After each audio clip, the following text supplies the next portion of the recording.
सुता ठंडा मौसम हो रहा है। बड्डी बहू जी सासू माँ पकौड़े बना लेने बेटी। पकौड़े? लेकिन सासू माँ घर में बेसन नहीं है।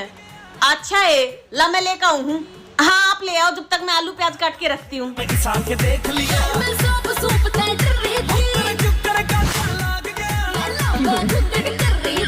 ले आए सासू माँ ले। इतना थोड़ा सा ए थड़स का पड़ गई सारा बेसन खंड गया।